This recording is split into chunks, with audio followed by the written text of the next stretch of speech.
मैं अगले जन्म में लड़की बना, मैं तो गुद्दी नापते हुए चलूंगा लौंडो की, जिसे देखा उसे पिल दे चल। भाई कोई ज्यादा बोलेगा मैं तो कच्ची सिलाई रखूंगा यहाँ, जैसे किसी ने कुछ कहा ये ले।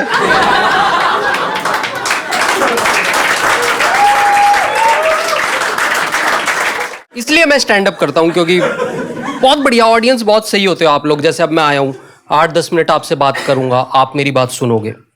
बाहर नहीं हो रहा ऐसा, बाहर कोई नहीं सुनता भाई। यहां मैं चुटकुला सुनाऊंगा, आप हंस पड़ोगे, बाहर लोग सीरियस हो जाते हैं। अभी मेरे साथ कांड हो गया, मैं कोशिश करता हूं कि यूपी का बॉर्डर पार ना करना पड़े, नोएडा का उस तरफ ना जाना पड़े। मैं चला गया गलती से, रात को 3 लड़कों ने मेरी गाड़ी रोक ली। ऐसे खिड़की पे खटखटाया, मैंने शीशा नीचे किया। उनमें से एक मुझे ऐसे गन दिखा के कहता है, ज्यादा नहीं, बस 10,000 दे दे। मैंने कहा नहीं भैया, मुझे तो नहीं खरीदनी।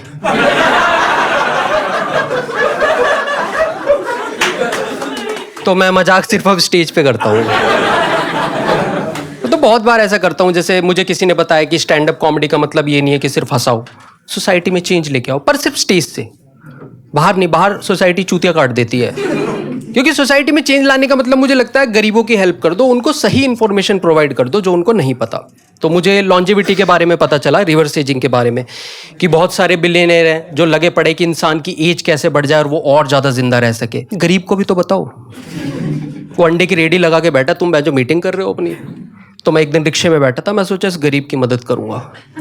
मैंने कहा भैया, आपको सेल्यूलर रिप्रोग्रामिंग प्रोजेक्ट के बारे में पता है? कहता है।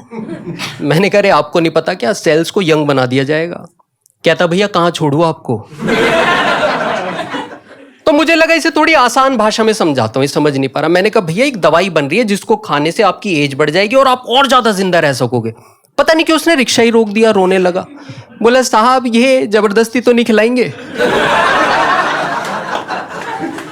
उसकी गांडी फट गई कि बहन मैं क्या रिक्शा ही चलाता रहूंगा। मैंने कहा आप 120 साल के हो जाओगे। कह रहा मैं तो हॉस्पिटल इसलिए जाता हूँ कि कोई बीमारी निकल जाए।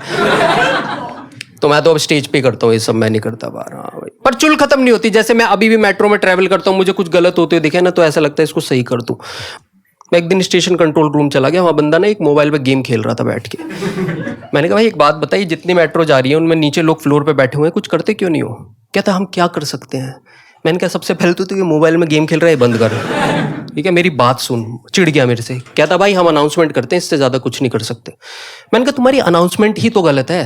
कहता कैसे? मैंने कहा देखो तुम अनाउंसमेंट क्या करते हो कि जो भी मेट्रो के फ्लोर पे बैठेगा उसे जुर्माना देना पड़ेगा। अब दिल्ली के लोग हैं, ये फर्क पड़ेगा इन्हें? कोई खड़ा भी होगा तो बैठा देगा, बैठना कोई नहीं आता है। कहता क्या करे फिर? मैं कहा तुम्हें अनाउंसमेंट ही करनी है तो ये करो कि जो फ्लोर पे बैठेगा वो गे है।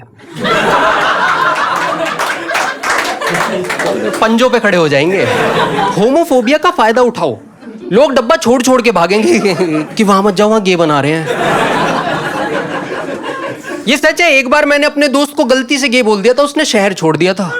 कह रहा भाई वहां तो सबको पता चल गया, नए सिरे से जीवन शुरू करूंगा।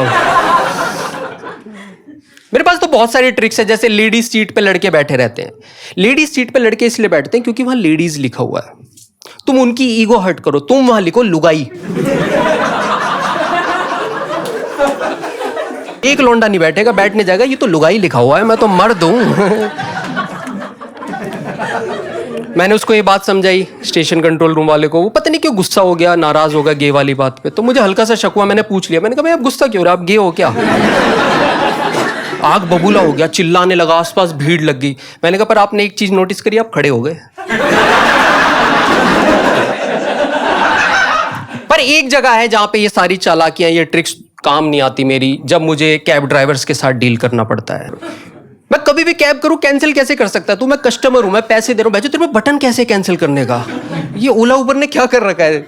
ये तो वही वाली बात होगी कि मैं दुकान पे जाके कह रहा हूं भैया दाल दे दो, कह रहा नहीं तुझे नहीं दूंगा, आप आ जाओ। 3 कैब कैंसिल कर दी पिछले हफ्ते मेरी। चौथे पे मैंने कॉल ही मिला दिया। मैंने कहा भैया आ रहे हो ना?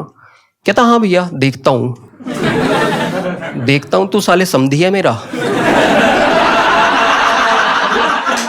ये तो प्रोफेशनल टॉक होनी चाहिए थी ना, हम रिश्तेदार कब बने? कहता भैया कहाँ जाना है आपको? मैंने कहा भाई मुझे मयूर विहार जाना है। कहता रे भैया मुझे तो लगा आपको ओखला जाना है। मैं क्या करूं भाई, फिर ओखला चलूं तेरे साथ? कहता भैया मयूर विहार से मेरा घर बहुत दूर है। मैं कहा भाई तू फिर मुझे छोड़ दे, फिर मैं तुझे छोड़ दूंगा। एज अ समधी मैं इतना ही कर सकता हूं तेरे लिए। लाख मिन्नत करी, आया। मैं उसकी कैब में बैठा, बैठते ही बदबू आई। प्रीमियम से प्रीमियम कैब में बैठ जाओ, बैठती भपका आता है मुंह पे। मैंने कहा भैया बदबू आ रही है। क्या ऐसा तो हो ही नहीं सकता।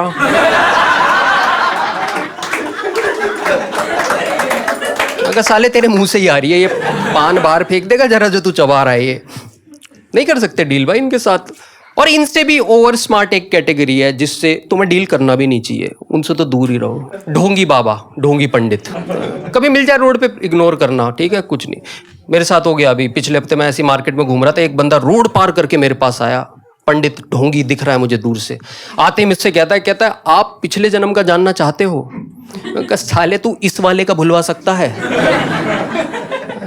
इतना दुख है जीवन में, पीछे का और जानूं? कहता है आपके पिछले जन्म की सारी याददाश्त वापस आ जाएगी। अबे तो लोड ही पड़ेगा दिमाग पे। मतलब यहां तो मैं करियर की चिंता कर रहा था, अब इस बात की भी करूं कि घर पे 2 कवारी बेटी बैठी हुई है, जबकि मर गई होंगी वो तो पिछले जन्म में थी। और अगर पिछले जन्म में मैं लड़की निकल गया तो? यही तो है मल्टीपल पर्सनैलिटी डिसऑर्डर, कि रोड पे चलते चलते एकदम से कंफ्यूज हो जाऊं, आज पीरियड्स आने वाले हैं क्या, कि शर्ट खरीदने जा रहा हूं ब्लाउज सिलेक्ट कर ले रहा हूं। दुकानदार कह रहा क्या हो गया भाई, कुछ नहीं हुआ। मैंने घर आके अपने दोस्त को पंडित का बताया, वो कहता भाई लड़की निकल गया तो मजे आ जाएंगे। क्योंकि साले निकल गया क्या होता है? सेक्स चेंज ऑपरेशन थोड़ी कर रहा है पंडित मेरा, वो तो थॉट के लेवल पे बताएगा ना। ये थोड़ी नाते नाते एंजॉय कर रहा हूं कि पंडित जी ने मजे करा दिए वैसे। ये थोड़ी है। पंडित ने मुझे पूरी कन्विंस करने की कोशिश करी है, पूरी। कहता आप ऐसे मत सोचिए, आप पॉजिटिव रहिए, क्या पता आप पिछले जन्म में महात्मा गांधी रहे हो। मैं कहा साले इस जन्म में कौन मानेगा ये बात कि महात्मा गांधी जी क्या करते हैं, स्टैंड अप कॉमेडी करते हैं वो तो। आजकल बाल भी आ गए हैं उनके। मैं दोस्तों के साथ जाऊंगा खाना खाने में, जो वो मुझे और चिढ़ाएंगे। मैं कहूंगा भाई तुझे पता है पिछले जन्म में महात्मा गांधी था। कहेगा यार वो नमक पास करेगा जरा, यही कट जाएगा मेरे तो। भाई मैं नहीं जानना चाहता पिछले जन्म में मैं क्या था। भाई कुछ उल्टा सीधा निकल गया तो ट्रॉमा ही हो जाएगा लाइफ टाइम का। देखो इस दुनिया में कोई तो शेर होगा जो कभी गीदड़ से जुदा होगा। एक तो होगा ना भाई, एक तो हो सकता है ना कोई लंगड़ा शेर। गीदड़ फायदा उठा गया, जंगल में मायूस बैठा हुआ है, सारे जानवर कह रहे शेर जी क्या हो गया आपको? कह रहे यार वो कल फिर आ गया था। अगर वो शेर मैं ही निकल गया तो रात को सोते सोते आंख खुल जाएगी, भैंस गीदड़ से, मेरा तो जीवन ही हराम हो जाएगा। पहली बात तो पंडित ही नहीं बताएगा मुझे कि पंडित जी क्या निकला है। कहना नहीं ये वाला नहीं, ये वाला आप झेल नहीं पाओगे, पीटोगे भी और पैसे भी नहीं दोगे। तो मैं तो नहीं जानना चाहता भाई। हाँ लेकिन अगर अगले जन्म में मुझे मौका मिला तो मैं लड़की बनना चाहूंगा, ये मैंने सोच रखा। क्योंकि लड़कियों की मुझे एक चीज़ बहुत सही लगती है, जैसे मेरा कभी रोड पे किसी से झगड़ा हो जाए ना, मैं हाथ पैर नहीं उठाता, क्यों एनर्जी वेस्ट करनी है, मैं अपनी गर्लफ्रेंड को आगे कर देता हूँ। वो बस इतना बोलती है तेरी गांड फाड़ दूंगी। भाई भाग जा भाई, हेल्दी से हेल्दी लौंडा भाग जाता है ऐसे कि भाई क्या बोल रही है भाई, ग्रुप का ग्रुप भाग जाता है। भाई ये तो केस करने को कह रही है। मैं अगले जन्म में लड़की बना, मैं तो गुद्दी नापते हुए चलूंगा लौंडों की, जिसे देखा उसे पिल दे चल। भाई कोई ज्यादा बोलेगा मैं तो कच्ची सिलाई रखूंगा यहाँ, जैसे किसी ने कुछ कहा ये ले।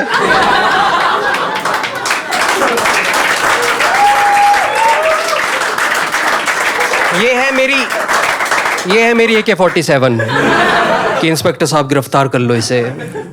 पर पंडित ने नहीं छोड़ा मेरे को यार, मेरे 1 किलोमीटर पीछे आया, मेरे को कह रहा आप पिछले जन्म का जानो ना प्लीज, मैं बताता हूँ। फिर फाइनली मैं सोचा साला ये ऐसे तो नहीं मानेगा। मैंने उससे सवाल पूछा, मैंने अपनी ट्रिक आजमाई, भाग गया। मैंने कहा पंडित जी इधर आओ, एक बात बताओ, आपको सेल्यूलर रिप्रोग्रामिंग प्रोजेक्ट के बारे में पता है? कहता है अगर निकलो यहाँ से।